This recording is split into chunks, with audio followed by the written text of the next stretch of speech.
છોટાઉદેપુર જિલ્લાના નસવાડી તાલુકાના અંતરિયાળ વિસ્તારમાં આવેલ કુકરડા ગામમાં ફરી એક ઘટના બની કે કુકરડા ગામની સગર્ભા મહિલાને પ્રસૂતિનો દુખાવો પડતા 1 કિલોમીટર જેટલું જોડીમાં લઈ જવાની પરિવારજનોને ફરજ પડી હતી।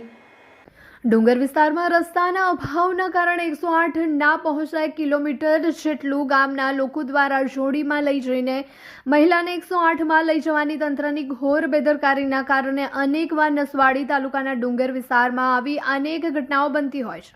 ત્યારે છોટાઉદેપુર જિલ્લા કલેક્ટર અને છોટાઉદેપુર જિલ્લા વિકાસ અધિકારીએ પણ ડુંગર વિસ્તારમાં મુલાકાત કરી હતી। ત્યારબાદ પણ તંત્ર દ્વારા કોઈ પણ સુવિધા રોડ રસ્તા ન અપાતા ગ્રામજનોમાં આક્રોશ જોવા મળ્યો હતો। ત્યારે ગામના સ્થાનિક પિન્ટુભાઈએ એસી ચેમ્બરમાં બેસતા અધિકારીઓ ઉપર આક્રોશ વ્યક્ત કર્યો હતો અને જણાવ્યું હતું કે કાગળ ઉપર વિકાસની કરોડો રૂપિયાની ગ્રાન્ટોના રોડ રસ્તાઓમાં વાપરવામાં આવે છે, પરંતુ નસવાડી તાલુકાના ડુંગર વિસ્તારમાં રોડ રસ્તાના અભાવના કારણે સમયે સારવાર ન મળતા અનેક સગર્ભા મહિલાઓ મૃત્યુ પામી છે। ત્યારે ગામમાં એક જ ચર્ચા જોવા મળી હતી કે મોટા મોટા મેળવડા જોરથી બૂમો પાડી વિકાસના બંગા ફૂંકતા સંખેડા ધારાસભ્ય અભયસિંહ તડવી ક્યારે રોડ રસ્તાની સુવિધા અપાવશે એ પણ એક સવાલ કરે છે। અને તેને અચાનક દુખાવો પડતા દવાખાને લઈ જવા માટે કોશિશ કરી પણ રોડ રસ્તાના હોવાને કારણે 1 કિલોમીટર જેટલા ઉસકીને લાવ્યા અને ત્યારબાદ 108 આવી હતી। 1 કિલોમીટર દૂર જેટલા ઉસકી લાવ્યા પછી 108માં લઈ ગયા। તો આ ઘટના એક નવી નથી, આ ઘટના પહેલી નથી। આવી ઘટના કેટલીક વાર પહેલે પણ બની ચૂકેલી છે। એના માટે અમે વારંવાર રજૂઆત કરી સરકારી તંત્રને અને નેતાઓને, પણ તેના પેટનું પાણી પણ હલતું નથી। અને જ્યારે ઓફિસમાં પૂછવા જઈએ છીએ ત્યારે આ લોકો એમ કહે છે કે તમારા રસ્તો મંજૂર થઈ ગયો છે।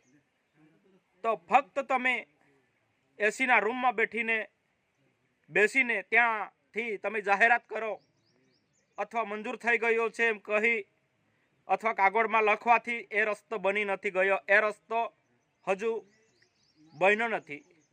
તો વહેલી તકે બને એ માટે અમારી માંગ છે। અને 1-2 વર્ષ અગાઉ પહેલાં પણ જિલ્લા વિકાસ અધિકારીએ જે આ ફળિયાની અંદર આ કુકરડા ગામની અંદર પોતે આવીને નિરીક્ષણ કર્યું હતું અને એમ પણ કીધું હતું કે આ રસ્તો વહેલી તકે બની જશે, પણ એને 2 વર્ષ થઈ ચૂક્યા છે, આજ દિન સુધી એ રસ્તો બન્યો નથી। તો કોને રાહ દેખીને બેઠા છે તમે? તમારી પાસે સંસદ છે, તમારી પાસે ધારાસભ્યો છે, તમારી પાસે તાલુકા પંચાયતની બોડી છે, તમારી પાસે જિલ્લા પંચાયતની બોડી છે, તો તમે શું કોઈને રાહ દેખીને બેઠા છે? કોઈક મરી જાય એમને રાહ દેખીને બેઠા છે? આ નિંદનીય અને દુઃખદાયક ઘટના છે। આ ઘટના એક નથી, વારંવાર બનતી હશે।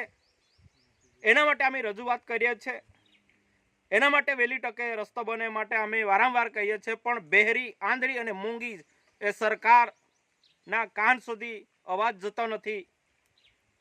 તો અમારી માંગ છે કે આ રસ્તો વહેલામાં વહેલી તકે બને, એ જ અમારી માંગ છે। અને નહીં તો આ રસ્તો બનાવવામાં નહીં આવે તો હવે ગાંધી સિંધિયા માર્ગે આંદોલન પર કરીશું અને ધરણા પર બેસવાનું થશે તો ધરણા પર બેસીશું। અને મારું નામ છે ભીલ पिंटू भाई। भरूच के जागरूक पेरेंट्स, क्या आपका भी बच्चा इंग्लिश मीडियम में पढ़ता है पर सही गाइडेंस की कमी महसूस होती है? स्कूल में टीचिंग तो मिल जाती है, लेकिन कॉन्फिडेंस, क्लैरिटी और रिजल्ट्स का क्या? लेकिन अब चिंता की कोई बात नहीं है। झाड़ेश्वर रोड पर हरिहर कॉम्प्लेक्स में खुल चुका है कृष्णा गुरुकुल। सारे जन्म के मैं भूल आऊंगी, हमारा ऐसे दुनिया की हुई नहीं, मैं अपनी ही दुनिया बनाऊंगी कि जिंदगी मेरी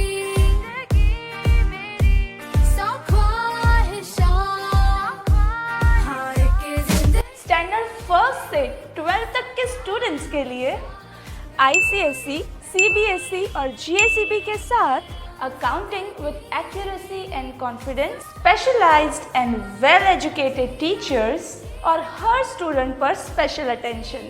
यहाँ सिर्फ पढ़ाई नहीं होती, यहाँ सपने सच होते हैं, सुवर्ण भविष्य का निर्माण होता है और शिक्षा के साथ मॉरल वैल्यूज का भी ग्रोथ होता है।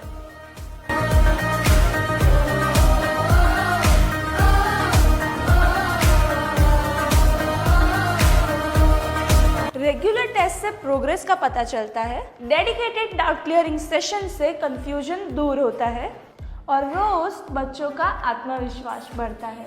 कृष्णा गुरुकुल, जहाँ पढ़ाई एक उत्सव है। It is where learning becomes a celebration. आज ही संपर्क करें और अपने बच्चे के सपनों को साकार करें। Shop number 22 Harihar complex near Tulsidham, Jhareshwar road, Bharuch.